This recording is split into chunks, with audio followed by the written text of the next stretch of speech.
Benarkah data nasabah itu dihapus oleh OJK sehingga nasabah tersebut nantinya ketika galbay itu tidak akan masuk slik OJK dan namanya akan selalu aman dari BI checking atau namanya itu tidak bakal pernah yang namanya terblacklist. Mengingat ketika kita ngecek di slik OJK, kita galbay ini, terus kemudian nama kita tuh tidak ada nama kita di slik dan di slik itu kita nggak masuk daftar hitam. Nah, di sini saya mau bahas buat kalian. Assalamualaikum warahmatullahi wabarakatuh teman-teman semuanya. Pada kesempatan video kali ini saya ingin membahas tentang yang namanya data yang tidak masuk ke slik OJK walaupun kita sudah galbay. Karena ada pertanyaan seperti ini ya teman-teman semuanya, Bang, saya udah galbay di 3 aplikasi pinjol dan saya udah mengecek di slik OJK nama saya itu tidak masuk ke daftar hitam atau tidak ada skor kreditnya. Nah, ini apakah data kita sudah dihapus atau seperti apa? Nah, di sini saya mau bahasnya. Jadi buat teman-teman semuanya yang mau tanya juga boleh, silahkan tulis aja di kolom komentar atau DM langsung aja ke Instagram saya, linknya sudah saya sediakan di deskripsi video ini. Oke, jadi kalau masalah yang namanya hapus data pinjol dari slik OJK dan yang lain sebagainya, perlu teman-teman ketahui bahwasanya untuk sekarang itu ketika kita tidak melakukan pembayaran atau galbay lebih dari sebulan, 2 bulan, bahkan lebih dari 6 bulan, nama kita akan aman dari slik OJK.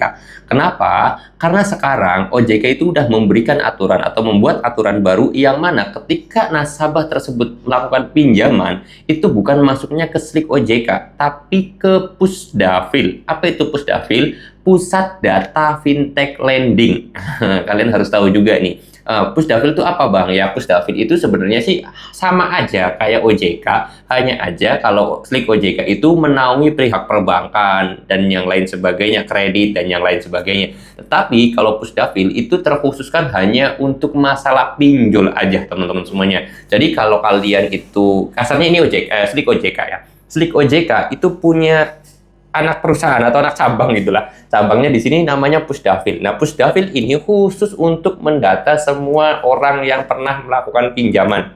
Baik pinjaman yang macet, baik pinjaman yang lancar, ataupun mereka itu sudah galbay bertahun-tahun, semuanya nanti masuknya ke Pusdafil ini, teman-teman semuanya. Itu sebenarnya aturan ini sudah lama ya, dari tahun 2024 juga. Jadi kalau kalian itu galbay, terus kemudian kalian udah nunggak berapa bulan gitu, kalian ngecek di slik itu nggak ketemu, atau di situs IDEPku gitu kan nggak ketemu.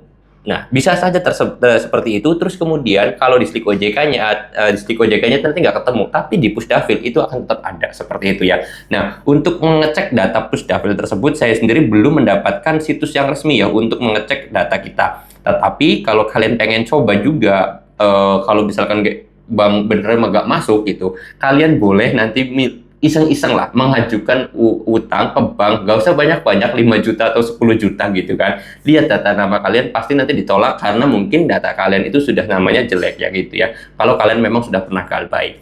Nah, di sini perlu kalian catat ya teman-teman semuanya, bahwa hal ini apakah berbahaya? Tidak sama sekali ya teman-teman semuanya. Malah kalau ke Pusdafil ya sebenarnya sih ya malah lebih rileks juga dan juga lebih enjoy, karena terkadang sistem di kasarnya itu sistem di pemerintahan kita masih semrawut sebenarnya, yang membuat akhirnya terkadang nasabah itu masih sering lolos walaupun dia udah pernah galbay di 10 aplikasi pinjol, ketika melakukan pinjaman lagi di aplikasi lain itu masih bisa cair. Nah, seperti itulah sebenarnya keuntungan dari data yang tidak terlalu terintegrasi ya teman-teman semuanya. Jadi sebenarnya enjoy aja seperti itu. Jadi kalau masalah data kita dihapus, nama kita tidak masuk slik OJK, itu kita namanya masuk ke Pusdafil atau Pusat Data Fintech Lending seperti itu. Oke, mudah-mudahan video ini bisa menjawab atas pertanyaan teman-teman semuanya. Kalau kalian ada pertanyaan boleh tulis aja di kolom komentar. Saya mau tutup video ini dengan kata Assalamualaikum warahmatullahi wabarakatuh.